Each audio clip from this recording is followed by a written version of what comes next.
Selamat pagi Bapak, Ibu, dan Saudara.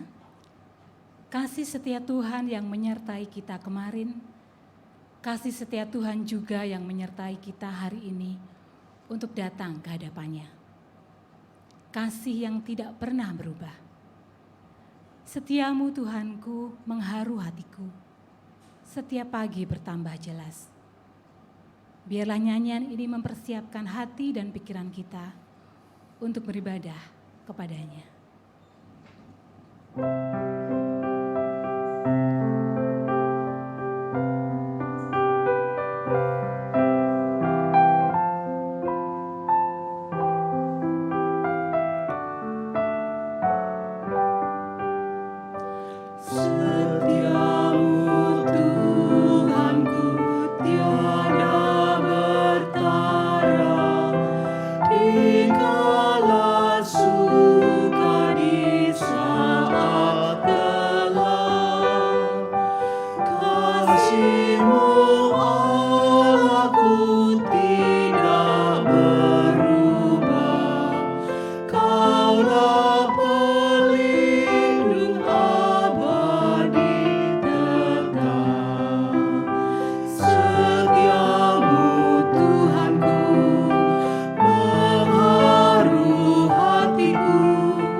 Selamat hari Minggu, Bapak, Ibu, dan saudara-saudara yang terkasih. Selamat beribadah di GKI Taman Aries.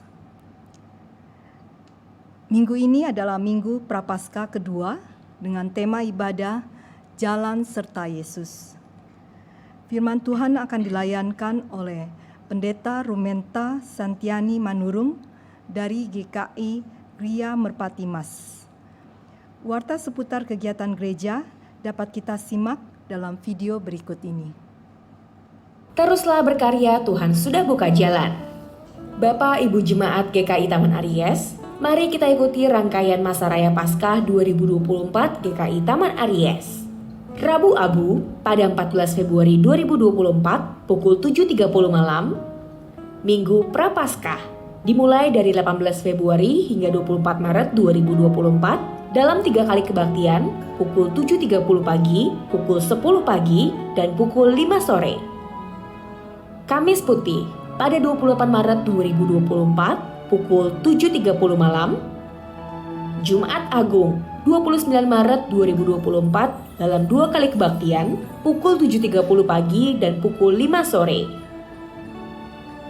Sabtu Sunyi 30 Maret 2024 pukul 7 pagi dan Minggu Paskah 31 Maret 2024 dalam 2 kali kebaktian pukul 5 subuh dan 5 sore. Selamat menapaktilas perjalanan Tuhan Yesus di kayu salib. Tuhan Yesus memberkati. Hai jemaat, salam dari Panitia Paskah 2024 GKI Taman Aries. Aksi Masa Prapaskah.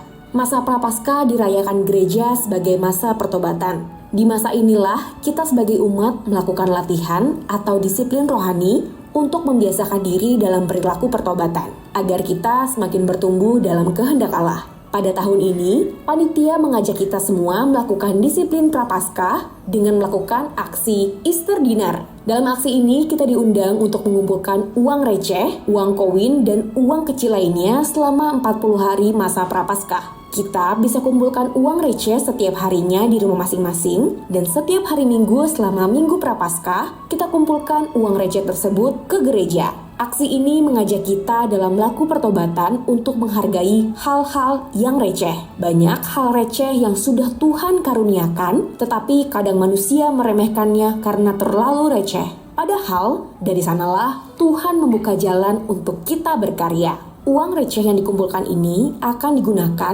untuk melanjutkan karya kasih Tuhan bagi beberapa misi bagi lembaga pendidikan di sekitar kita, termasuk lembaga pendidikan bagi anak-anak disabilitas. Maka aksi ini pun mengajak kita untuk berziarah dalam iman. Kita yakin Tuhan memampukan kita untuk berkarya melalui hal-hal receh.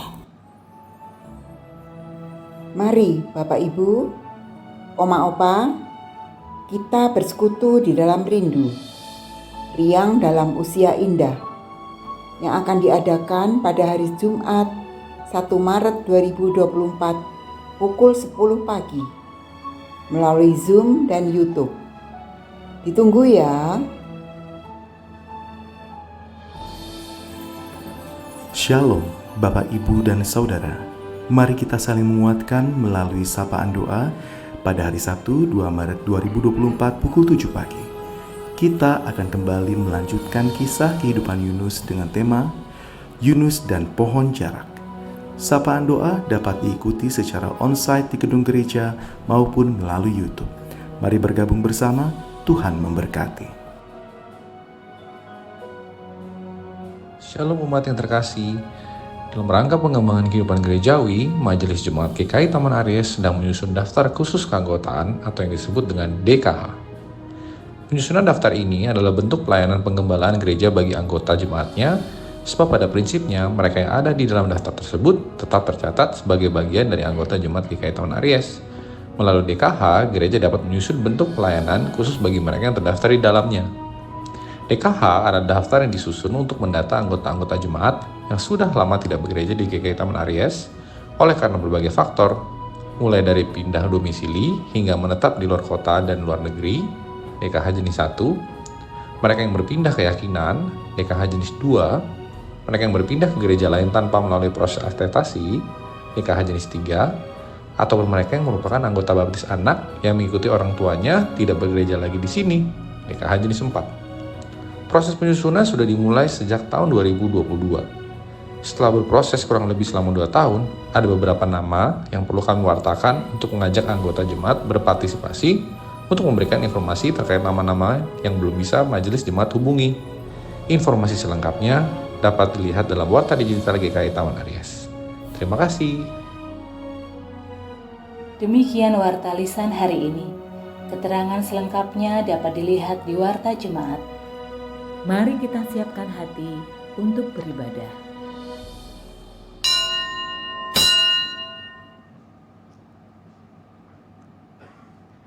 Marilah kita memasuki Minggu Prapaskah kedua dengan menyalakan sebuah lilin, sulu yang menuntun langkah kita untuk menghayati setiap pergumulan sebagai murid Kristus.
Marilah menghadap Tuhan seraya mensyukuri rengkuhan cintanya.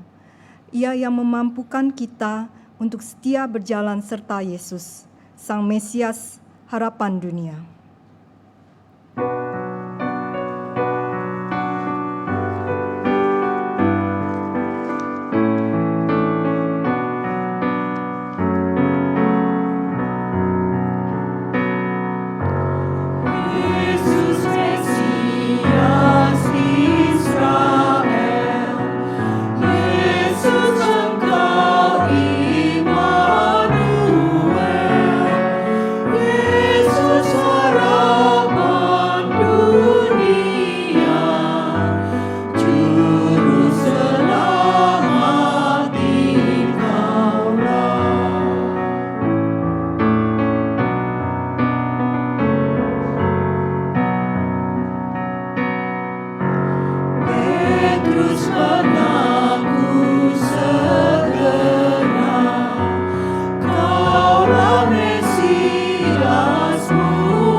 Pertolongan kita adalah dalam nama Tuhan yang menjadikan langit dan bumi.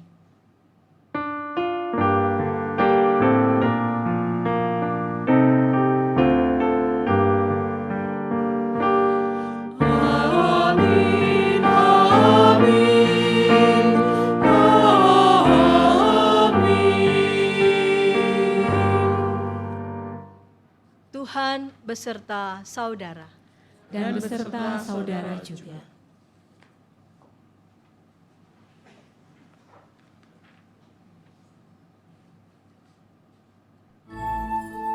Tangannya terbuka lebar, memancarkan kehangatan yang mengundang untuk menikmati dekapan yang penuh pengampunan dan keselamatan. Pengampunan dan keselamatan sudah terbuka dan memberikan ruang bagi kita untuk melepaskan beban dan kesalahan yang telah menghimpit hati kita. Namun, siapkah kita untuk berjalan bersamanya, menyangkal diri dan memikul salib? Salib adalah perjalanan rohani yang meminta kita untuk keluar dari kenyamanan dan kesenangan duniawi. Salib itu akan berat, salib itu akan melelahkan. salib itu tidak mengenakan. Salib itu membuat kita terlihat berbeda dengan dunia. Bersediakah kita? Bersediakah kita? Bersediakah kita?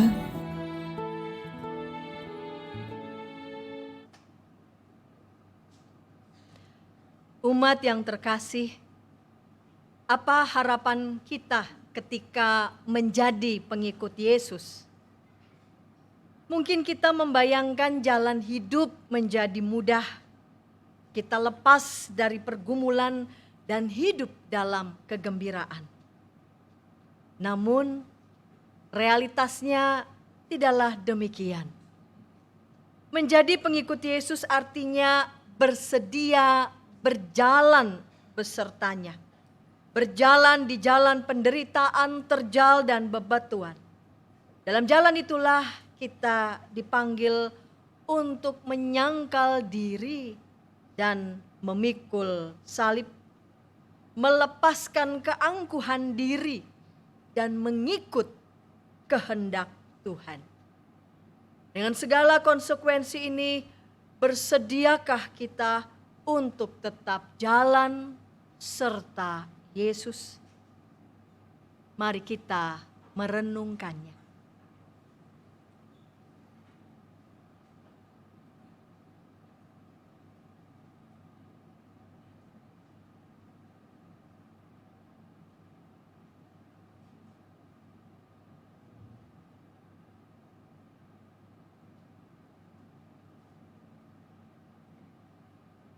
Ya Tuhan, sumber pengasihan, dalam kerendahan hati kami datang kepadamu, memohon kasih dan pengampunan.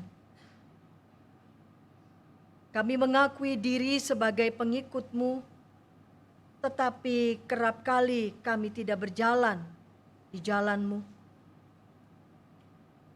Engkau memanggil kami untuk menyangkal diri. Tetapi kerap kali kami dikuasai oleh hasrat semu dan gagal menghidupi kehendak-Mu. Engkau memanggil kami untuk memikul salib. Tetapi kerap kali kami menampik hidup dalam kebenaran dan tidak mau berkorban bagi saudara dan teman. Engkau memanggil kami untuk mengikuti-Mu. Tetapi kerap kali kami mengabaikan panggilan-Mu dan menolak hidup di jalan pertobatan. Dengan merendahkan diri, kami memohon, kasihanilah kami, ya Allah. Mampukanlah kami untuk hidup sebagai pengikut Kristus dan menyatakan kasih-Mu yang besar bagi dunia. Dalam Kristus kami berdoa. Amin. Amin.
Kristus setia memanggil kita untuk hidup di dalam anugerah-Nya. Terimalah berita pengampunan menurut 1 Tesalonika pasal 5 ayat 9 sampai 10. Karena Allah tidak menetapkan kita untuk ditimpa murka, tetapi untuk beroleh keselamatan melalui Tuhan kita Yesus Kristus yang sudah mati untuk kita, supaya entah kita berjaga-jaga, entah kita tidur, kita hidup bersama-sama dengan Dia. Di dalam Kristus engkau telah diampuni, Di dalam Kristus engkau pun telah diampuni. damai Kristus bagimu. Damai Kristus bagimu juga.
Menyusuplah dosa, telah merusak kehidupan, mengubah dunia, berselimut kegelapan.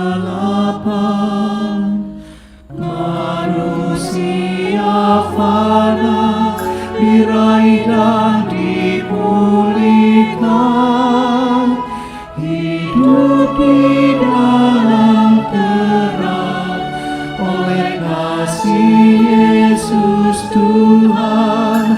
Teruslah berkarya, Tuhan sudah buka jalan, tataplah ke depan, Ia jamin kehidupan. Pergilah, wartakan berita keselamatan, nyatakan cinta kasih-Nya bagi semesta.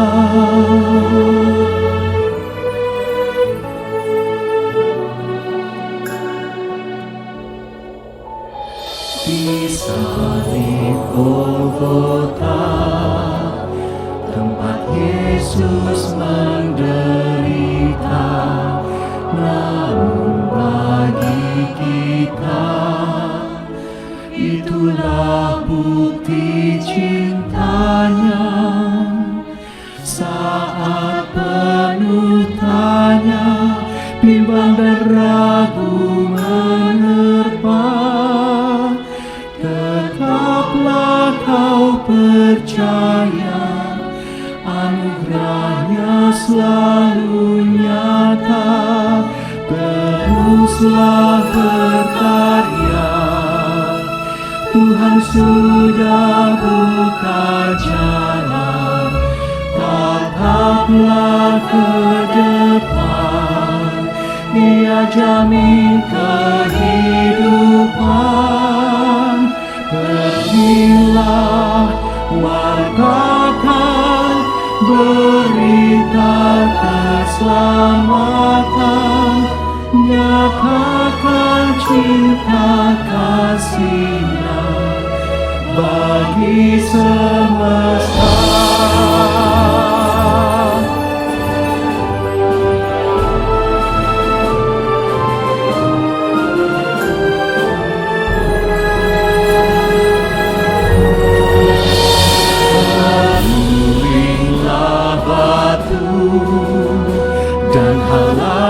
Tuhan pun tersingkir, terbukalah jalan melampaui akal budi yang tak terbayangkan. Kita percaya terjadi. Kuasa-Nya yang besar memberikan pengharapan. Teruslah berkarya, Tuhan sudah buka jalan. Tataplah ke depan, Ia jamin kehidupan. Pergilah, wartakan berita keselamatan, nyatakan cinta kasih-Nya bagi semesta. Pergilah, wartakan berita keselamatan, nyatakan cinta kasih-Nya bagi semesta.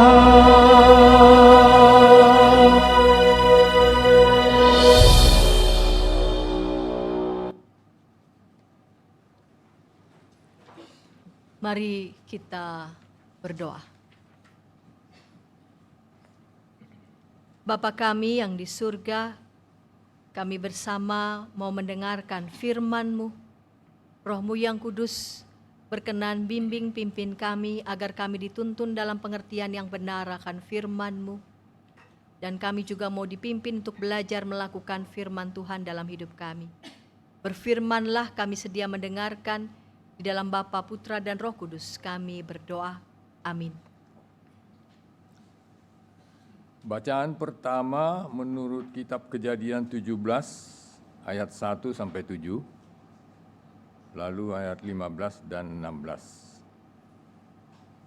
Kejadian 17 ayat 1 sampai 7 dan ayat 15 sampai 16. Ketika Abram berumur 99 tahun, Tuhan menampakkan diri kepada Abram dan berfirman kepadanya, "Akulah Allah yang Maha Kuasa, hiduplah di hadapanku dengan tidak bercela. Aku akan mengadakan perjanjian antara aku dan engkau, dan aku akan membuat engkau sangat banyak." Lalu sujudlah Abram dan Allah berfirman kepadanya, "Dari pihakku inilah perjanjianku dengan engkau. Engkau akan menjadi bapa sejumlah besar bangsa.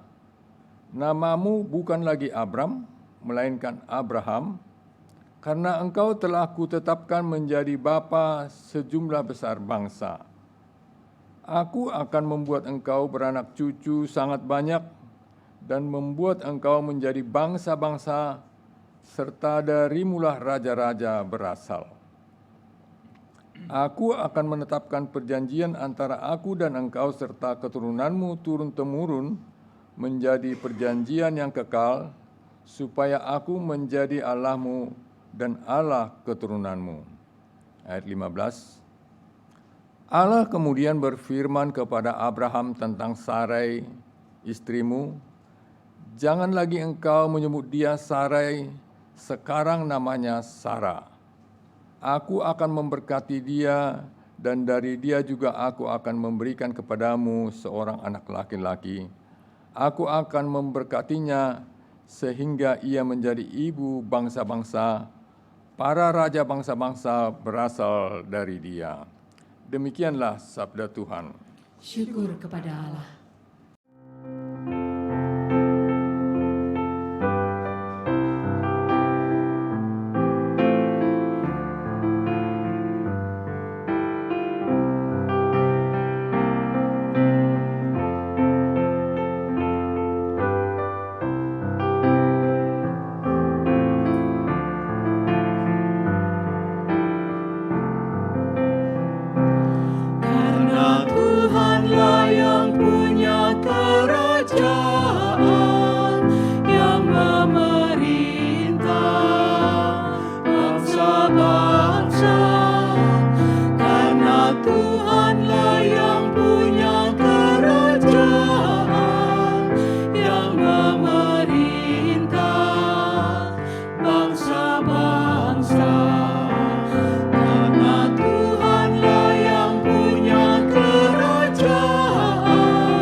yang tertindas.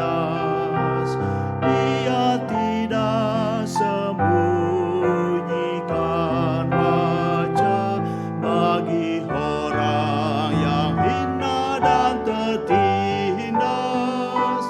Didengarnya juga teriakan yang meminta pertolongan. Karena Tuhanlah yang punya kerajaan, yang memerintah bangsa-bangsa.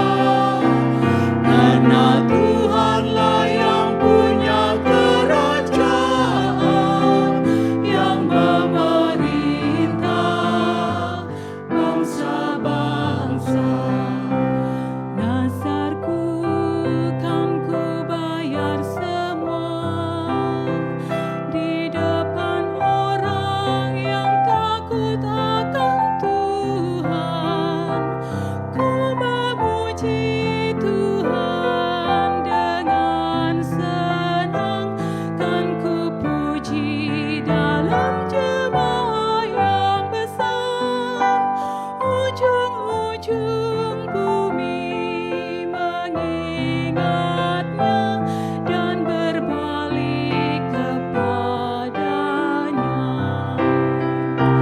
Karena Tuhanlah yang punya kerajaan, yang memerintah bangsa-bangsa. Karena Tuhanlah yang punya kerajaan, yang memerintah bangsa-bangsa. Dan bersujud sembah padanya semua orang yang sombong di bumi, kan berlutut semua di depannya. Semua orang yang turun ke dalam debu, kan berlutut semua di depannya, yang tak dapat terus hidup. Karena Tuhanlah yang punya kerajaan, yang memerintah bangsa-bangsa.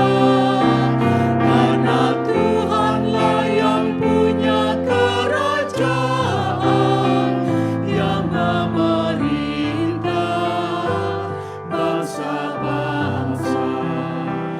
Dan semua anak-anak cucu kan beribadah kepada Tuhan, akan mengisahkan tentang Tuhan kepada angkatan yang akan datang, kan beritakan keadilan Tuhan pada bangsa yang kan lahir. Karena Tuhanlah yang punya kerajaan, yang memerintah bangsa-bangsa. Karena Tuhanlah yang punya kerajaan, yang memerintah bangsa-bangsa. Bacaan kedua menurut Roma 4 ayat 13 sampai dengan 25. Sebab janji kepada Abraham dan keturunannya bahwa ia akan memiliki dunia, bukan berdasarkan hukum Taurat, melainkan berdasarkan pembenaran melalui iman.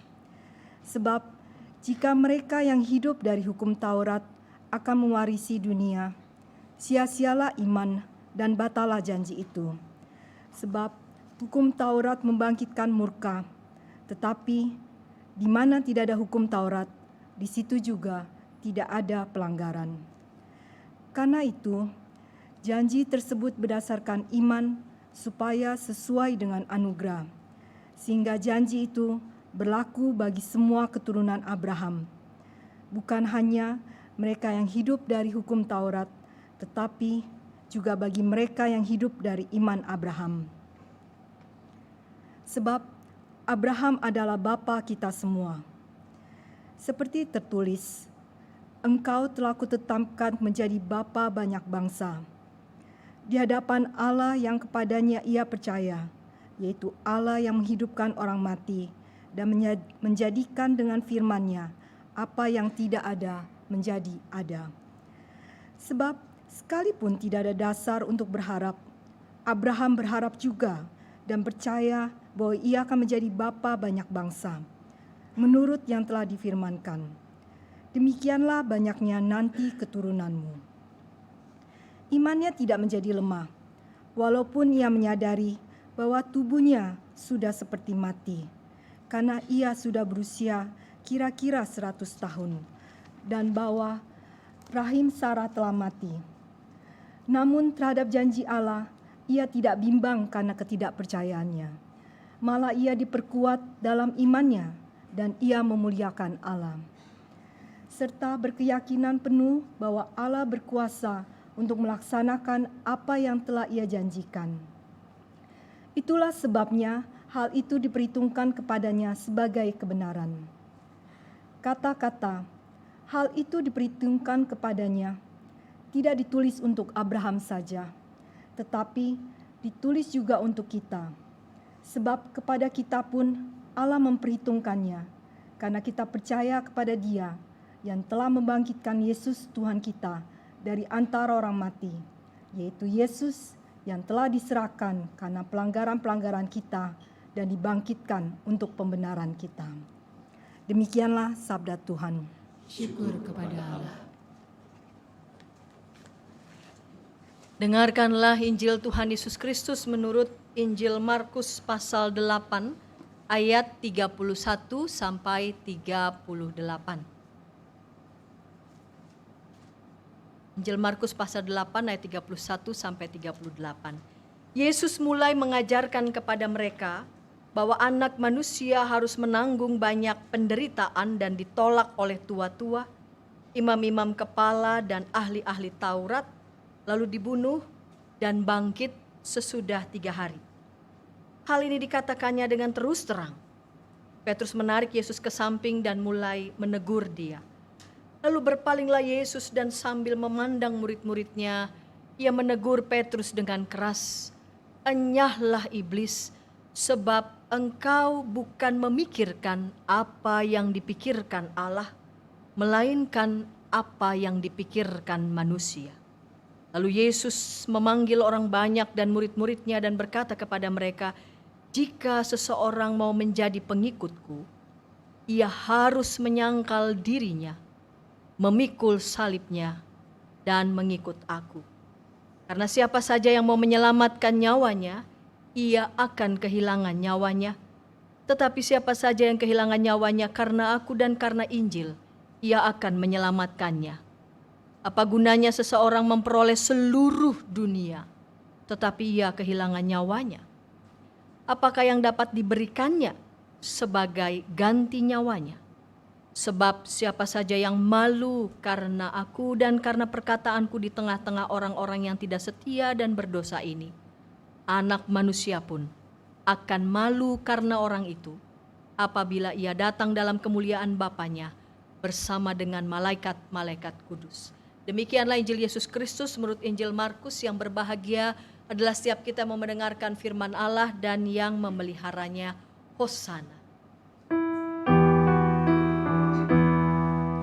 Hosana,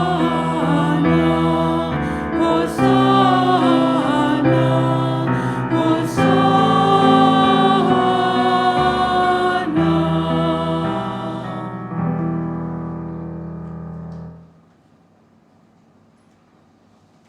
Saudara yang dikasihi Tuhan, tema memasuki Minggu Prapaskah yang kedua ini adalah jalan serta Yesus.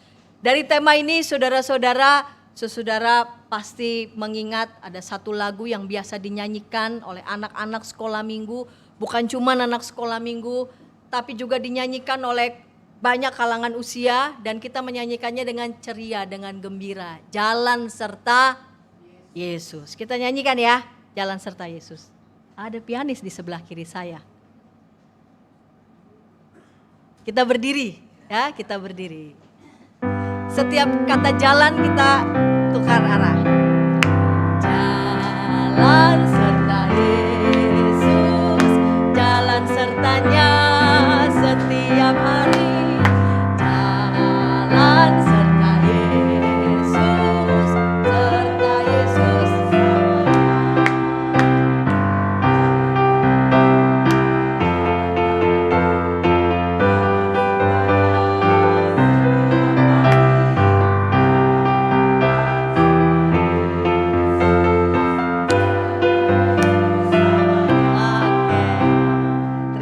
Silakan duduk ya. Sejauh yang saya lihat ya, walaupun nggak bisa sampai sana lihat ya. Ini nyanyikan kan dengan senyum gitu ya, karena kita menyanyikannya sambil dengan bergerak, ya kan? Sambil dengan bergerak. Nah, saudara yang dikasih Tuhan, dalam bacaan yang pertama kita ya menyaksikan tentang perjalanan Abraham secara harafiah ya. Jadi Abraham memang melakukan perjalanan secara harafiah ya, bersama dengan keluarganya. Jauh sebelumnya itu ada Terah ayahnya. Terah punya anak, ada siapa aja nama anaknya? Abram, sebelum diganti namanya menjadi Abraham, bapa sejumlah besar bangsa. Namanya siapa anaknya Terah? Abraham, Nahor, Haran ya. Buat orang Israel silsilah itu penting ya. Ya, beberapa suku di Indonesia juga kan begitu. Orang Batak misalkan kalau ketemu udah pasti nanya, nah, marganya, silsilahnya gitu ya. Silsilah itu penting, diurunut. Nah, dari mulai Terah, lalu kemudian Terah mengajak keluarganya untuk pergi kemana? Ke tanah Ur ya, ke tanah Ur. Lalu kemudian ketika dalam perjalanan sebelumnya anak yang bernama Haran itu sudah meninggal dunia. Lalu kemudian Terah sebelum sampai ke tanah yang dimaksud yaitu tanah Kanaan, menetap dulu ya sementara di satu tempat namanya juga Haran. Tapi juga karena usia Terah yang sudah tua 205 tahun itu menurut catatan Alkitab, lalu kemudian tidak dapat melanjutkan perjalanan. Abram yang kemudian menempuh perjalanan selanjutnya bersama dengan keluarganya. Ya, dan pasal 17 yang kita tadi baca ini adalah bagian dari peneguhan kembali janji Tuhan kepada Abram ya, yang kemudian diganti namanya menjadi Abraham, bapa sejumlah besar bangsa, dan Sarai menjadi Sarah, ibu bangsa-bangsa. Mengapa mereka melakukan perjalanan ya, perjalanan yang unpredictable, perjalanan yang penuh dengan misteri? Dicatat dalam surat Roma itu dilakukan karena iman, ya kan? Karena imannya kepada Tuhan. Betapapun pada saat itu belum ada Google Map ya, ataupun Waze, saudara-saudara ya, belum bisa dilacak ya dari tanah Ur itu, Kanaan itu di mana begitu kan. Jadi perjalanan yang ditempuh itu misteri, unpredictable ya. Dalam perjalanan Abraham pernah juga ke Mesir. Karena memang terjadi kelaparan, dia harus pergi lagi begitu, lalu kemudian ke Mesir, lalu kemudian balik lagi. Ya. Nah, itu menggambarkan perjalanan kita juga sebagai manusia, saudara-saudara, perjalanan manusia bersama dengan Tuhan. Abraham dicatat melakukan perjalanan menuju tanah yang ditunjukkan oleh Tuhan bersama dengan keluarganya, itu dilakukan dan ditempuh dalam imannya kepada Tuhan.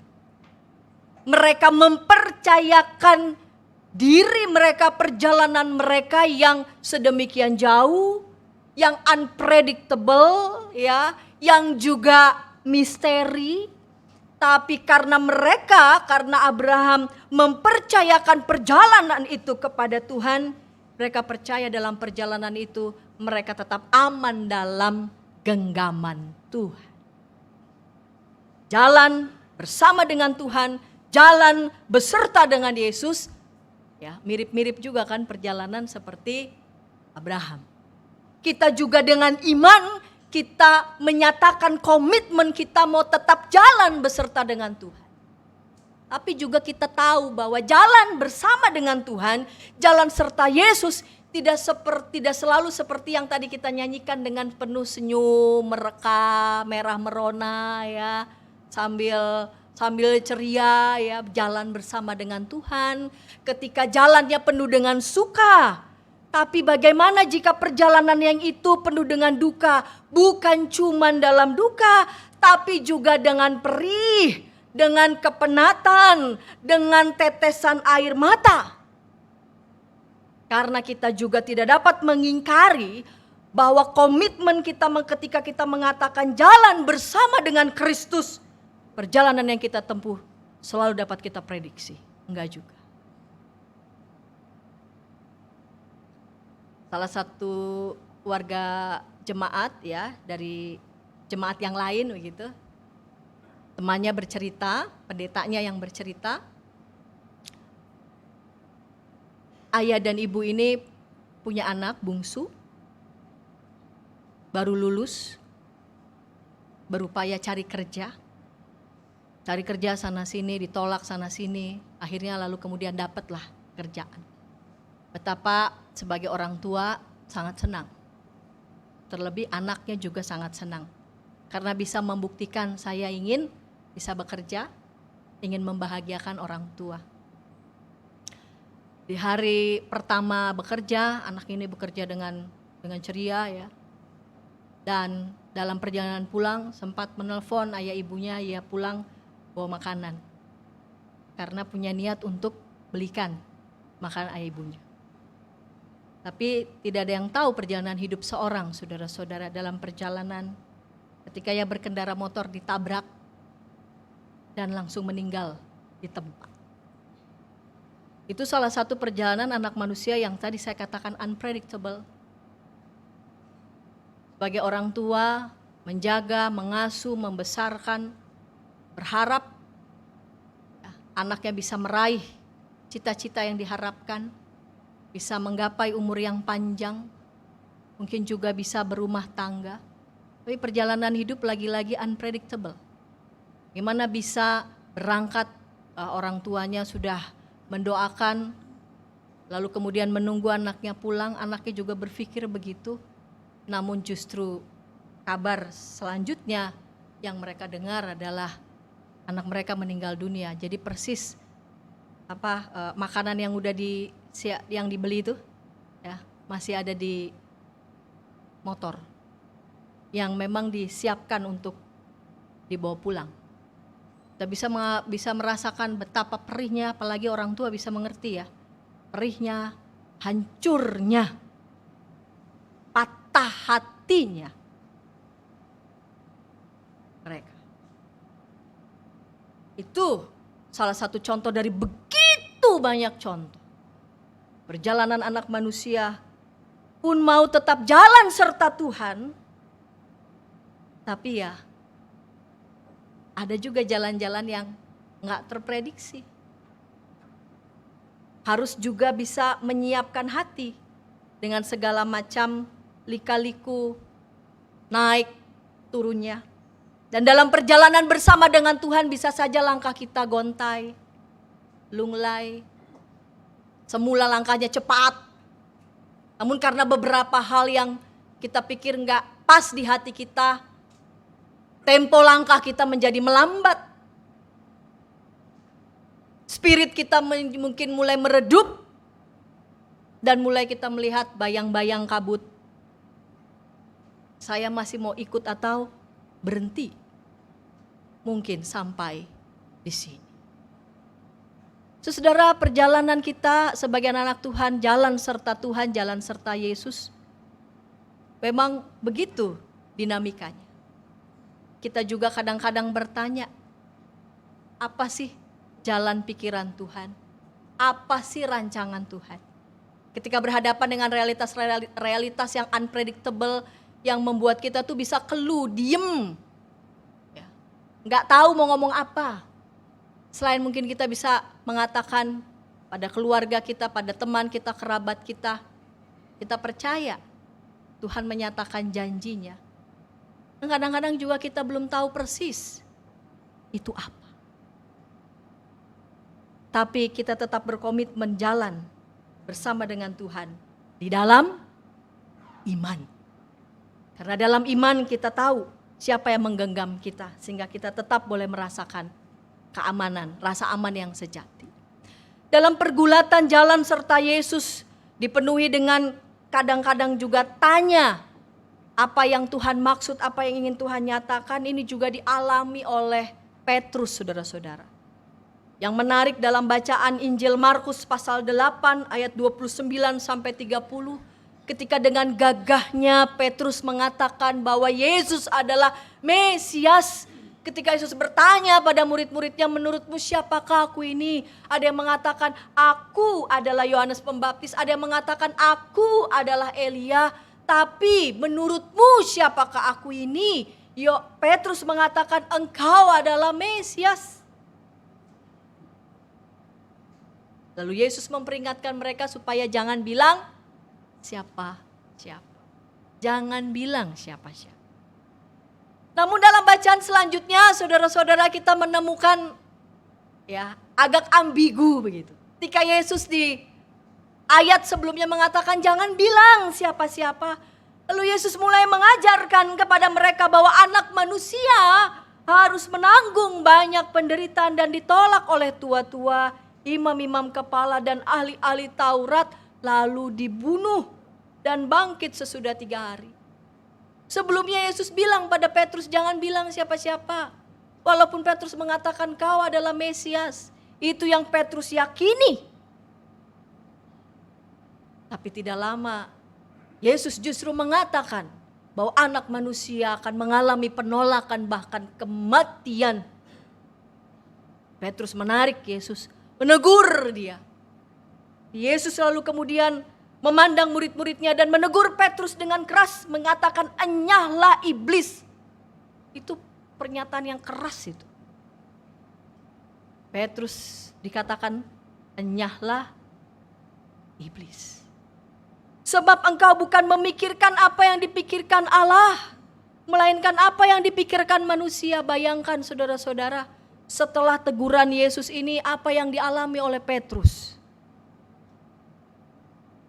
Kalau saya diginiin juga saya sedih saudara-saudara. Kenapa? Saya nggak ngerti.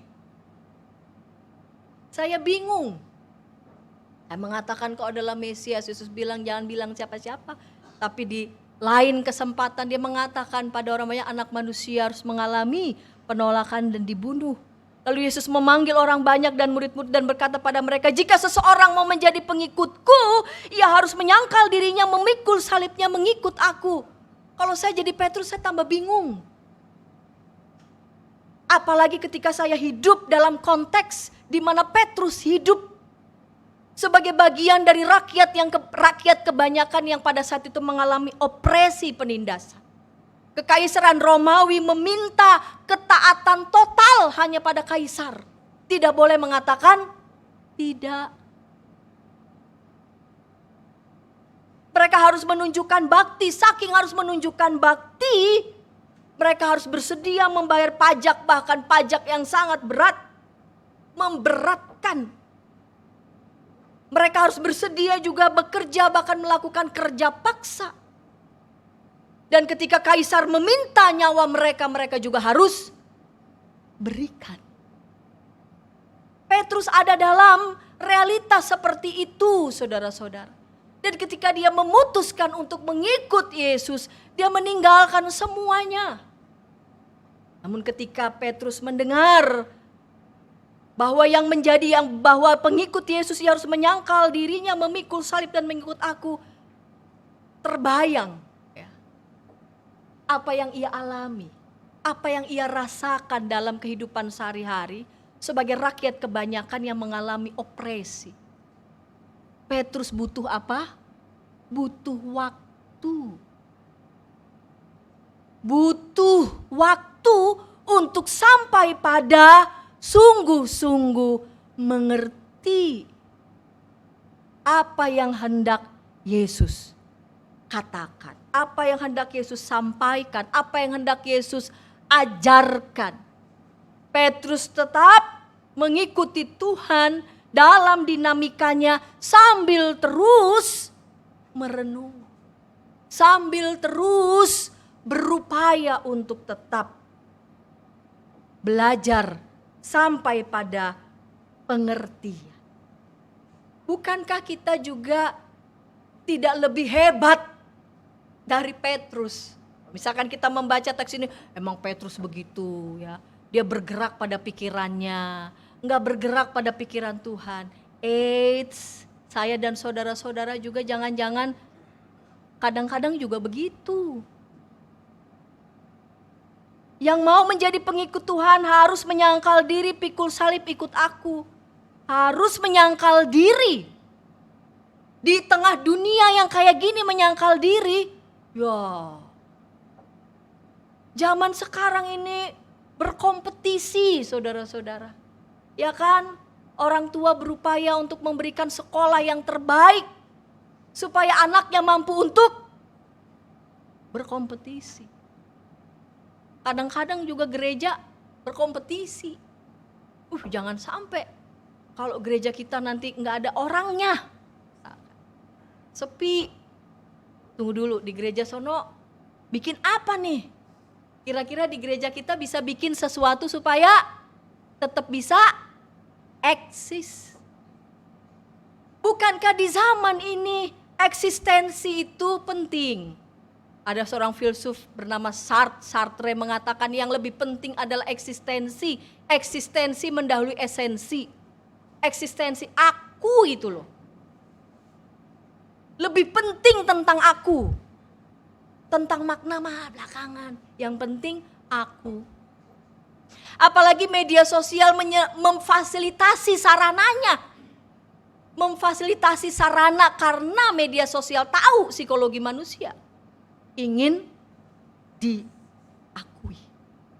Ingin eksis. Di mana bisa menyangkal diri? Udah menyangkal diri pikul salib. Berarti beban. Lalu kemudian ikut aku. Nyangkal diri, beban pula, ikut Tuhan. Waduh, berat. Berat. Gimana ini bisa kekristenan mungkin laku saudara-saudara ya.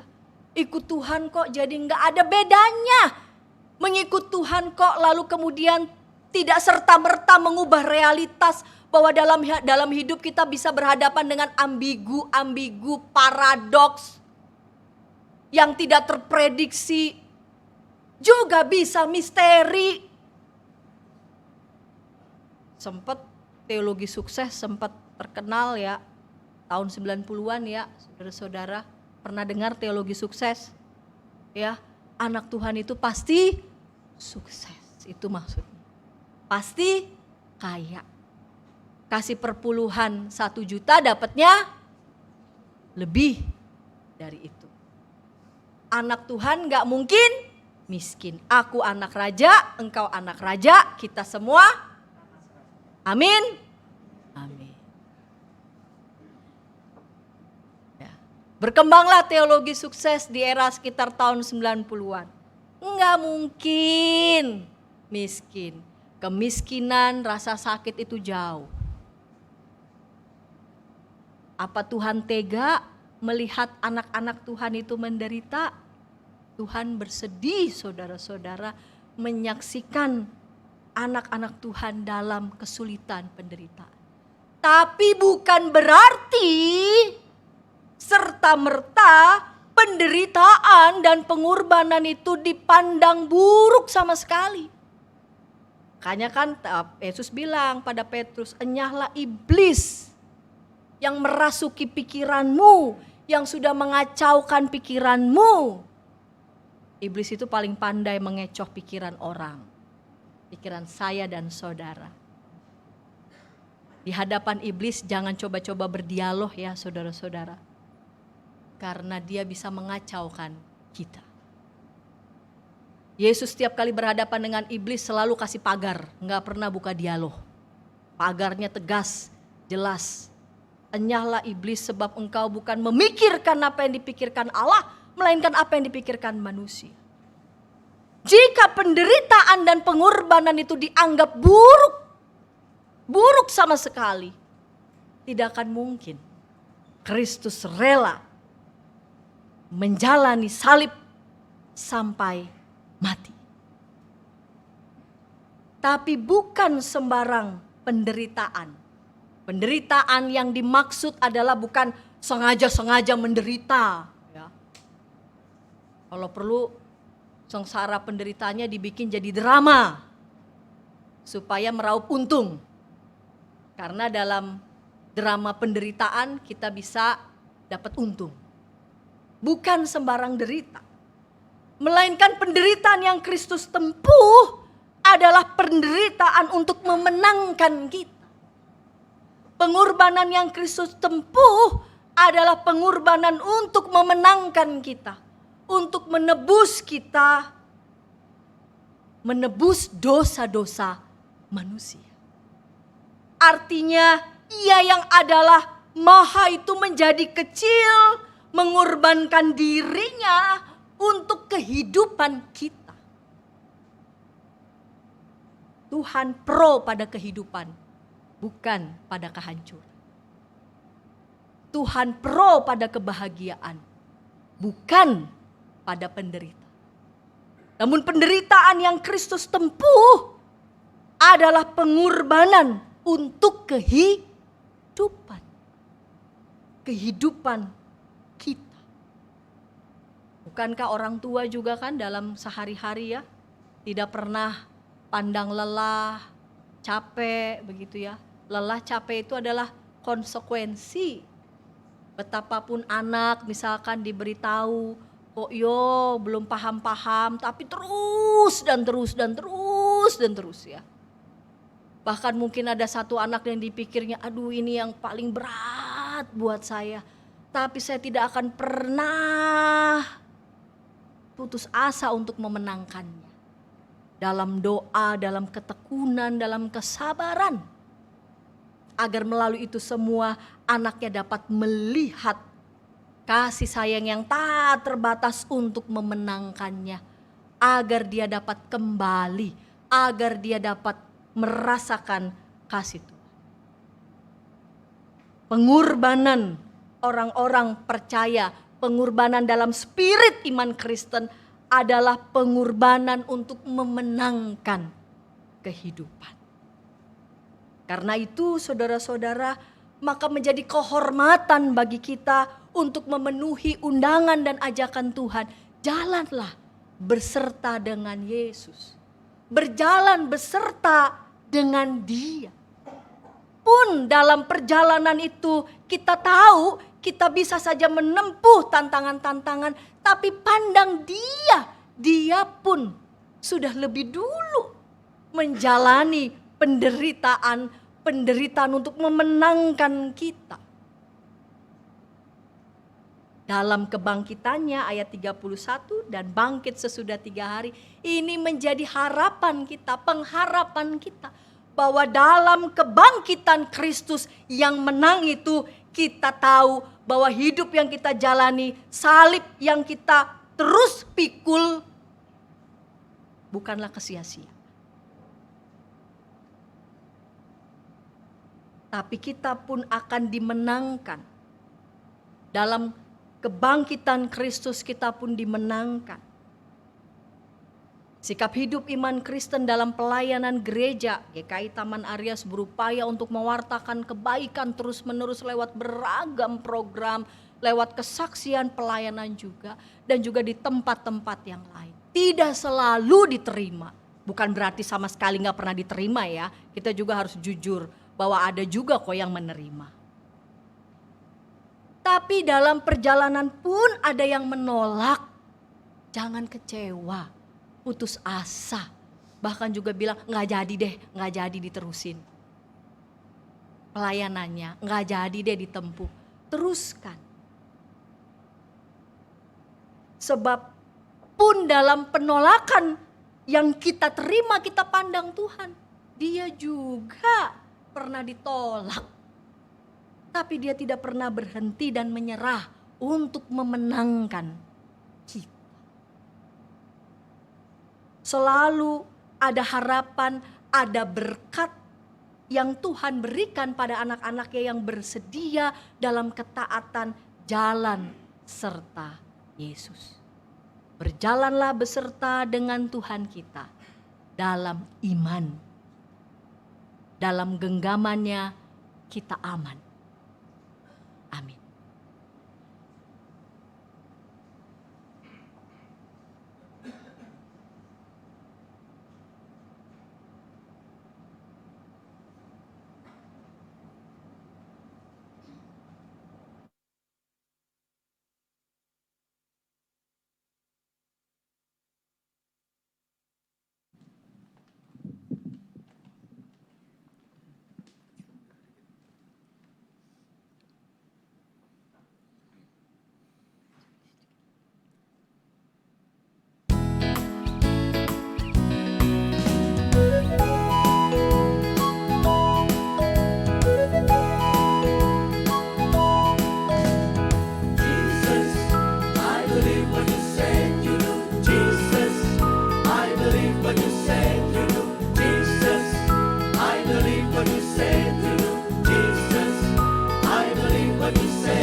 Marilah kita bersama dengan umat Allah di masa lalu, masa kini, dan masa depan, mengingat janji baptisan kita dengan mengikrarkan pengakuan iman rasuli.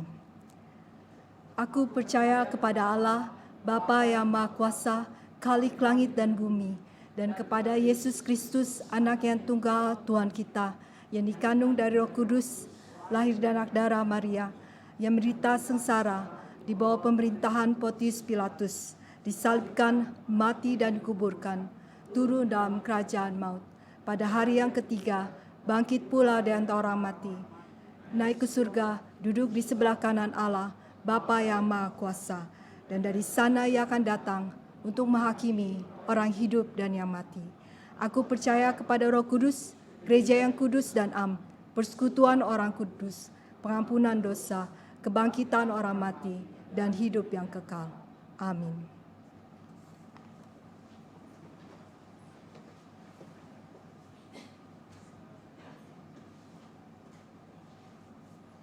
Mari bersama kita berdoa syafaat.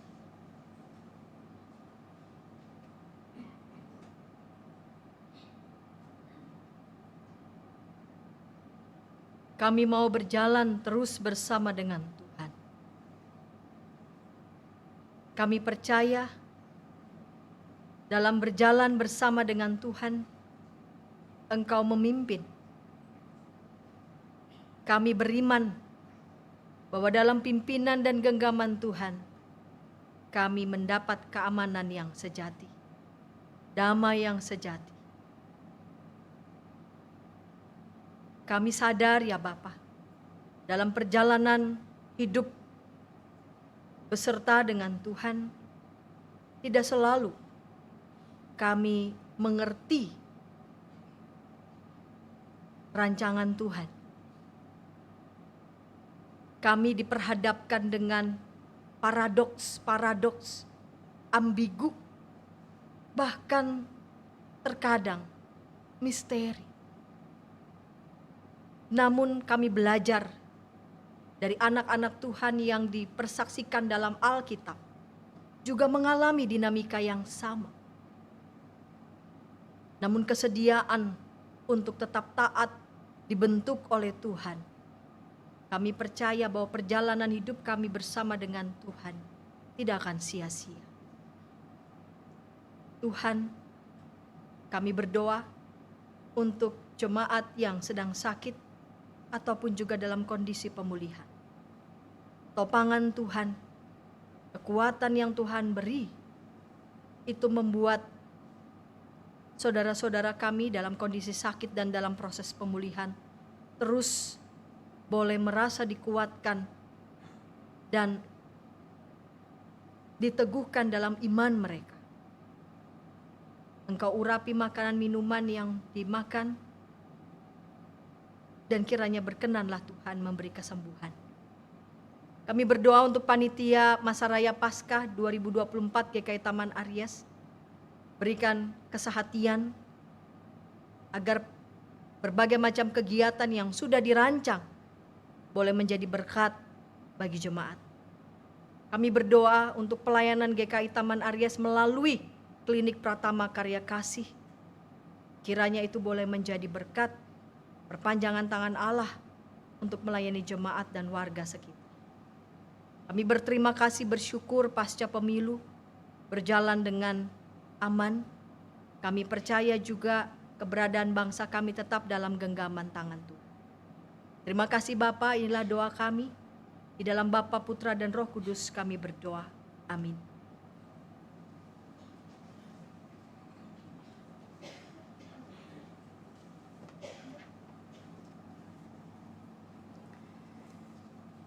Marilah dengan sukacita kita membawa persembahan sebagai ungkapan syukur kepada Tuhan.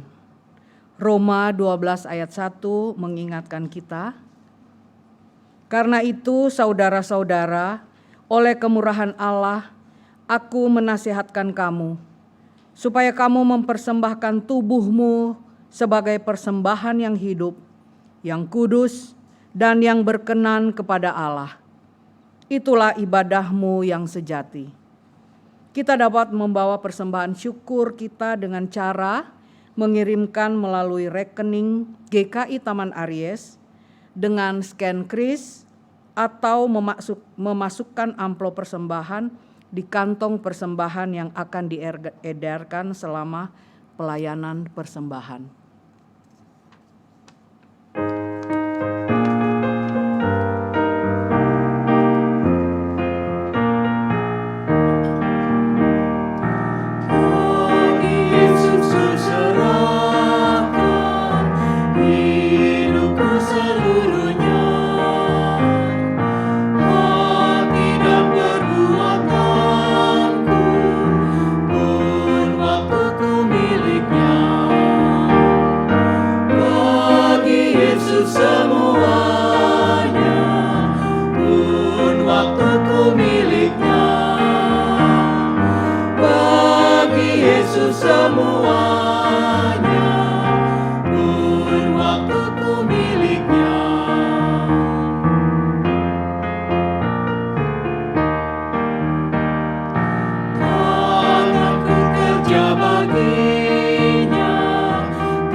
Mari kita berdoa.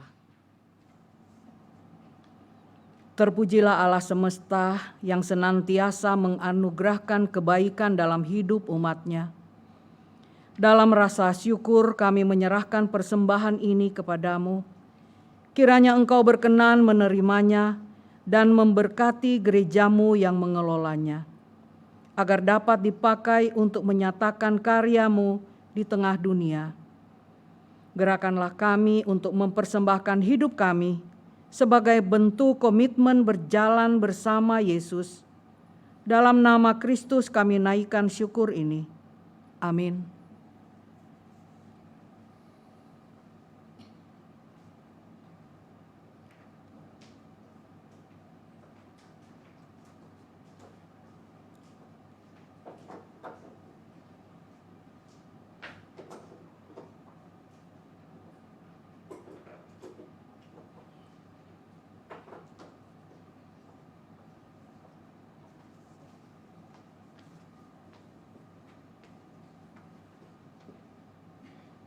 Tuhan memanggil kita untuk berjalan bersamanya. Tak jarang jalannya mendaki, tetapi percayalah Ia terus menyertai sehingga kita dimampukan menjadi pengikut Kristus yang sejati. Ku dengar panggilan Tuhan. Ku dengar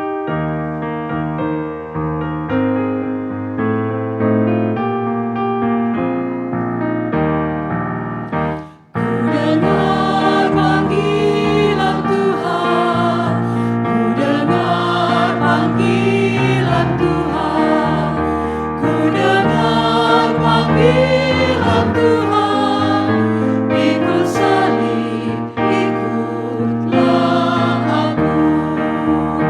Aku mau mengikut Dia, aku mau mengikut Dia, aku mau mengikut Dia, ikut Dia, Yesus Tuhanku.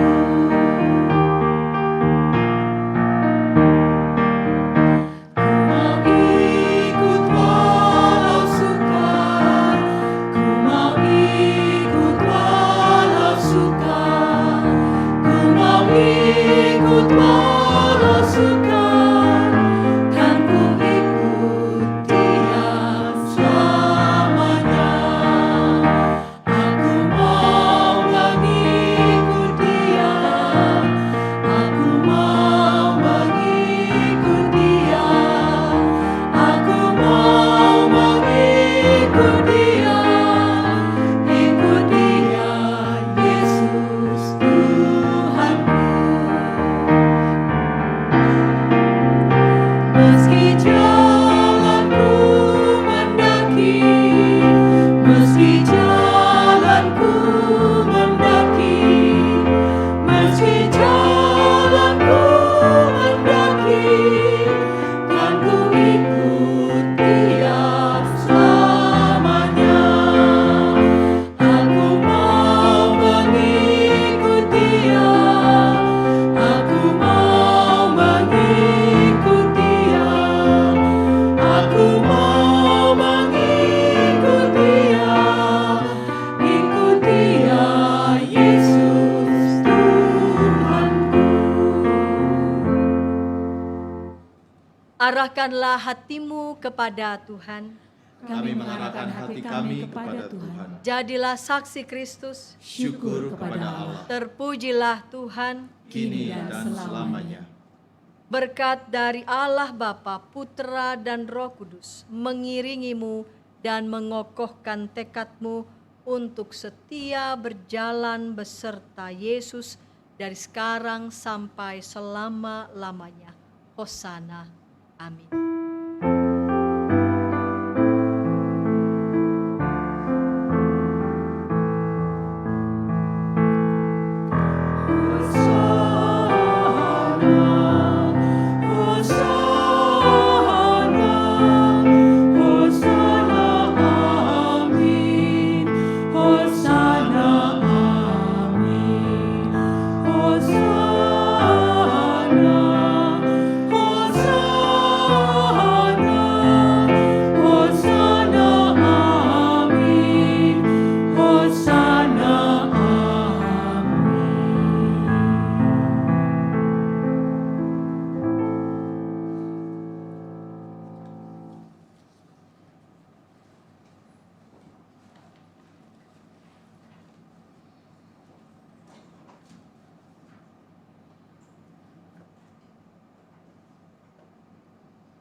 Bapak, Ibu, dan saudara-saudara yang terkasih dalam Tuhan Yesus Kristus, ibadat telah selesai. Selamat hari Minggu, Tuhan Yesus memberkati.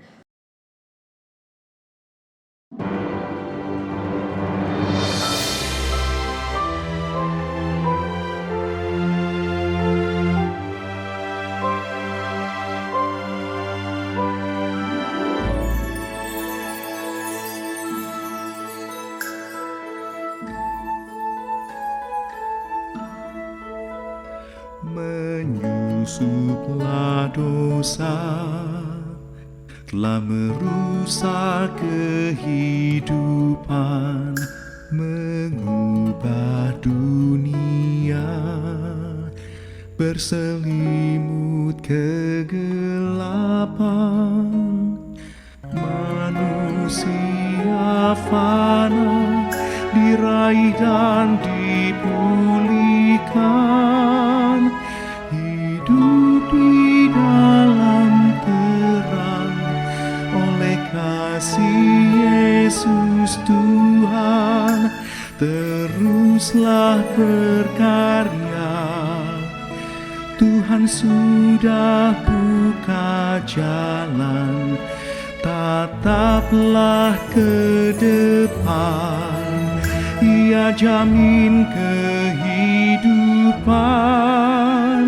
Pergilah, wartakan berita keselamatan, nyatakan cinta kasih-Nya bagi semesta.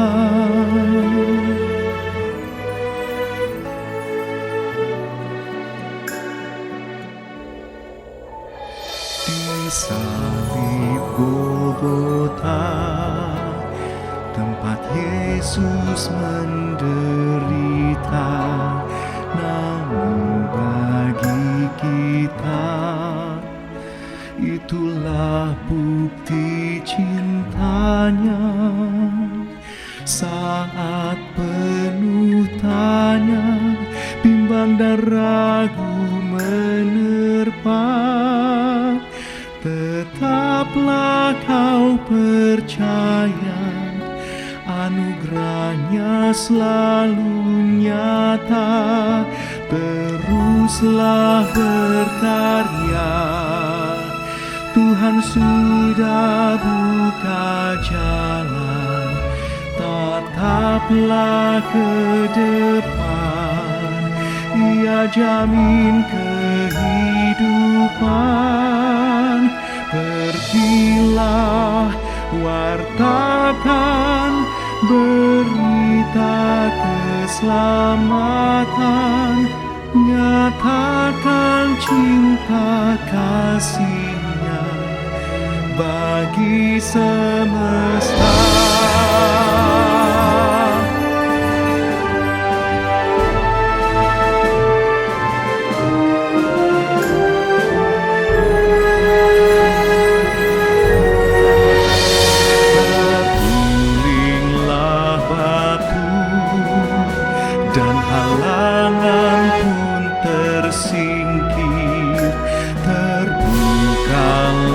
Jalan melampaui akal budi yang tak terbayangkan, kita percaya terjadi.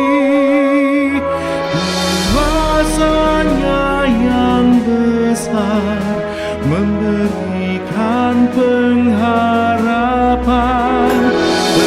Teruslah berkarya, Tuhan sudah buka jalan, tataplah ke depan. Ia jamin kehidupan.